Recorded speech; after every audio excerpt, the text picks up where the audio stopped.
একজন মানুষ একাই চ্যালেঞ্জ করলেন সমগ্র ক্ষত্রিয় জাতিকে। রাজা, সেনা, সাম্রাজ্য সবকিছুই তার পরশুর সামনে হয়ে গেল ধূলিসাৎ। কিন্তু প্রশ্ন হলো, কিভাবে সম্ভব হলো এটা? পরশুরাম সাধারণত মানুষ ছিলেন না, তিনি ছিলেন ভগবান শিবের পরম ভক্ত। তার কঠোর তপস্যায় সন্তুষ্ট হয়ে শিব নিজে হাতে তাকে দেন এক ভয়ঙ্কর অস্ত্র, পরশু। এই পরশু শুধু একটা কুঠার ছিল না, এটা ছিল দিব্য শক্তিতে পরিপূর্ণ এক অস্ত্র। এর সাথে তিনি লাভ করেন অজেয় যুদ্ধ কৌশল, দিব্য অস্ত্রের জ্ঞান আর এক অদম্য শক্তি।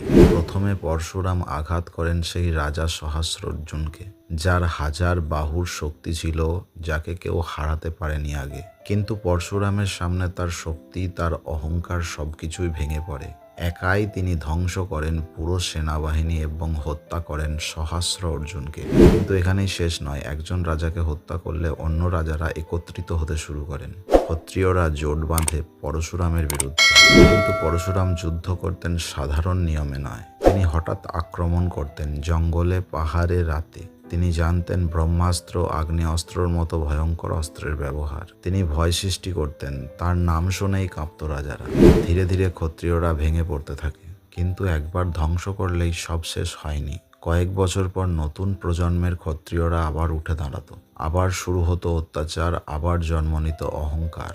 আর তখনই পরশুরাম ফিরে আসতেন। একবার, দুবার, তিনবার, এইভাবে 21 বার। প্রতিবার তিনি ধ্বংস করতেন শুধু মানুষ নয়, একটা মানসিকতা, একটি অহংকার। কথিত আছে পরশুরাম এত রক্তপাত করেছিলেন যে নদীগুলো লাল হয়ে গিয়েছিল। তিনি সেই রক্ত দিয়ে তৈরি করেছিলেন সমন্ত পঞ্চক নামক স্থান।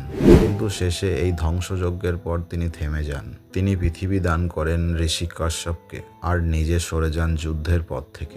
একজন ব্রাহ্মণ যিনি হয়ে উঠেছিলেন পৃথিবীর সবচেয়ে ভয়ঙ্কর যোদ্ধা। তিনি কি ছিলেন ন্যায়ের রক্ষক নাকি প্রতিশোধের প্রতীক?